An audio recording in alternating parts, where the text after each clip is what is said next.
Figures due out this week will give a better picture of the impact this summer's wild weather has had on broadacre cropping. Even before Cyclone Yasi hit North Queensland, flooding was estimated to have wiped $500 to $600 million off the value of agricultural production for this financial year. Whatever the final numbers across the country as a whole, individual farmers know only too well how difficult this season's been.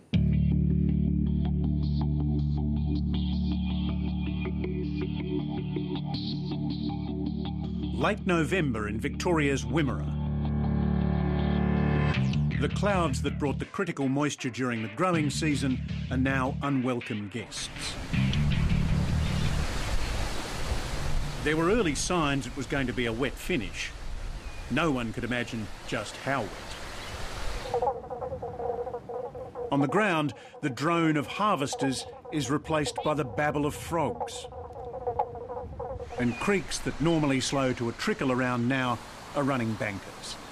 I have never seen a season like this before, ever. I've never seen this much water in my area ever before in my lifetime. But I do understand that some 100 years ago, Federation floods and things that occurred in this area, this would be, I guess, reminiscent of that. We've been reluctant to sow canola. Mark John's family can trace his Wimmera roots back to the 1880s. His recent farming history is a story of drought. We've had a run of dry years and we haven't sown canola because we haven't had the moisture. The start of this year we had a good start, and right up till now it's been an excellent year. The Riley family property Lauraville is on the southern tip of the Victorian Mallee, and this year it comes with water views. I don't think even my father would have seen a harvest like this. It's quite extraordinary. The first indicators of just how wet things were in the Victorian wheat belt came when stem rust appeared late last year. Simon Craig's an agronomist from the Birchip cropping group. He was barely in short pants the last time stem rust came this far south. Conditions have been just conducive for the disease to spread. It's been wet, it's been humid, and there's been quite a thick canopy that the crops... And hasn't been seen for a long time? Probably about 30, 40 years. A lot of researchers, a lot of agronomists have not seen it. They're a new generation, and some of the old ones can't actually remember what the cure was, but resistant varieties are certainly the answer. It's come late enough not to really affect yield and quality. What to do next season can wait. The priority is to get this crop off. November 26th, and Richard Riley's just made a start, only to be halted by rain. The crops have only just really got ripe, you see, say 7 days ago. So that's when we got our start. We had this forecast rain, so we're busily getting all our seed for next year, just in case the wheel does fall off and it is all sprouted seed. So we'd like to have good quality seed if possible. We've got another 5 or 6 days ahead of us of potential rain, even though it's sunny here at the moment, but more to come tomorrow. It's a similar story an hour's drive southwest to the Wimmera, where Andrew Wiedemann grows wheat, barley and the usual mix of pulses. In between the rain events that we had last week, we were able to get in and do some work. By early December, the rain was already more than just a nuisance.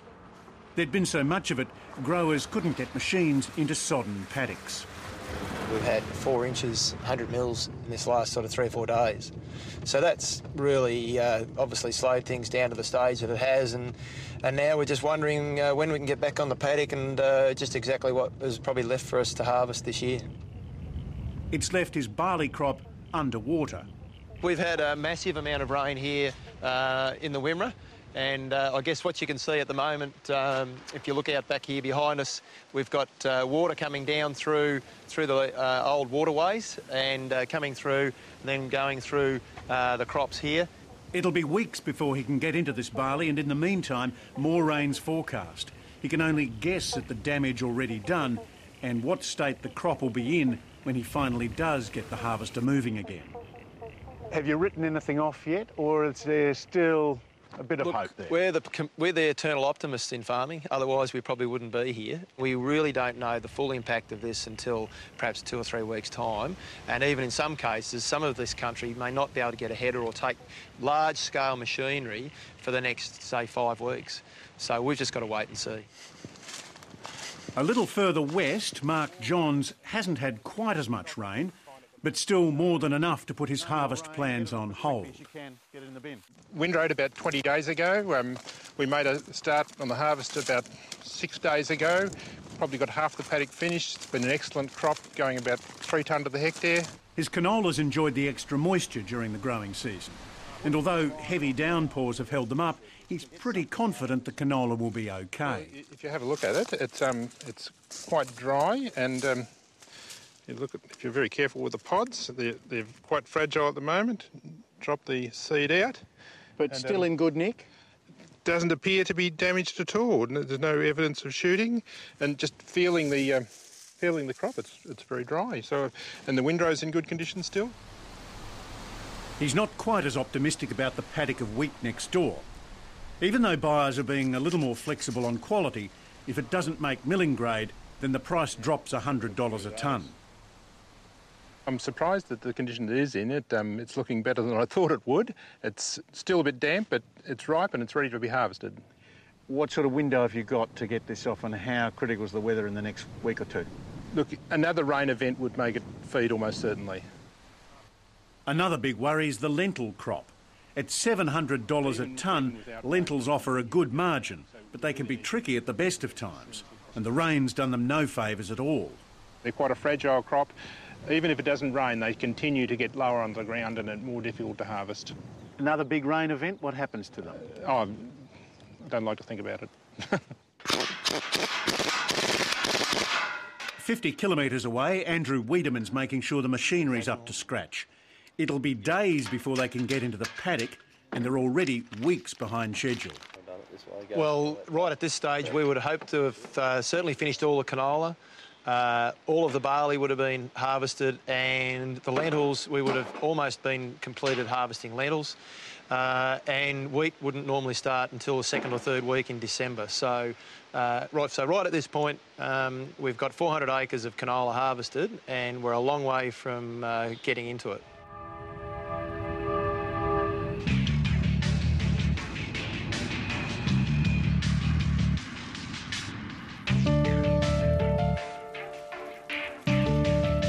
Before summer, the big warning was for locusts, and when the sun does come out, they take off.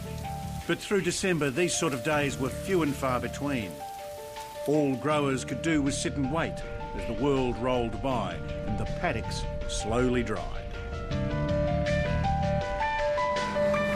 Mark Johns is into his lentils, but it's a stop-start affair.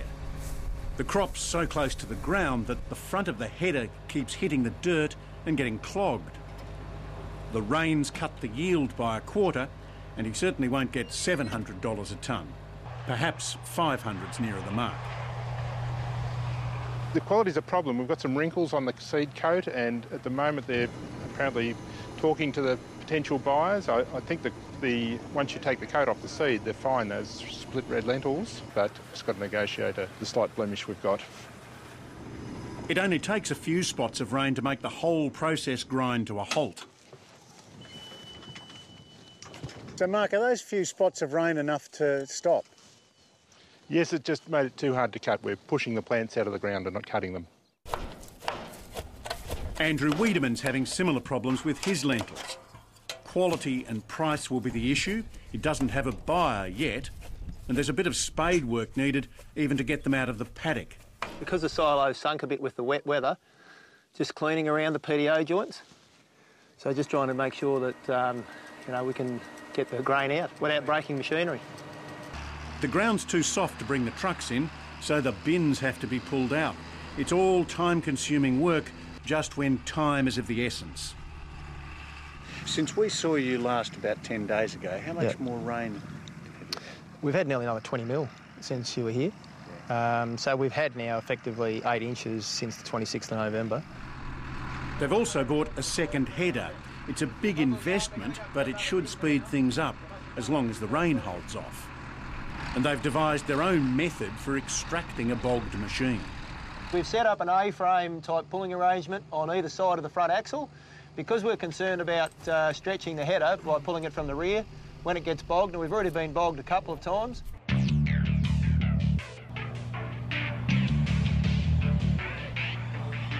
But what a difference a fortnight can make. A week into the new year and Mark Johns is making good progress. With so much rain over eastern Australia and a poor harvest in the west, prices are holding up. Yields are good too, and at $370 a tonne for this soft wheat, there's money to be made. This is about $100 a tonne above the ASW price, I think. That must make a big difference to profitability. Yes, it does, but the risk with soft wheat is that if your protein comes in too high in a season, it's not useful as soft wheat and can just immediately go into a feed category. We've been amazed, to be honest. I think people are sort of pinching themselves in this area locally that we've still got some milling quality wheats coming out of the area, considering what we've been through.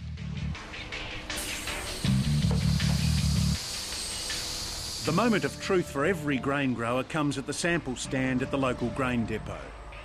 This is where quality is assessed and quality dictates price. A slip from one grade to another can cost big money. Weight looks good. 76. The good yields this season can help compensate for poorer quality, but quality is the icing on the cake. Yeah, their protein go.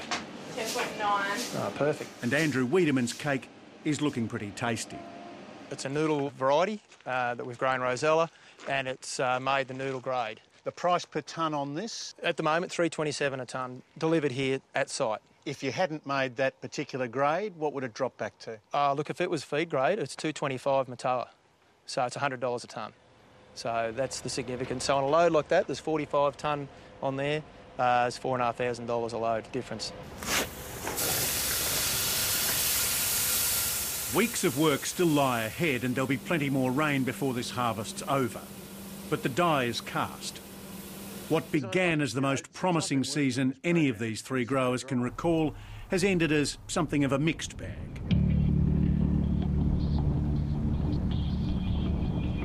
It's the 1st of February and Lake Bullocke is brimful.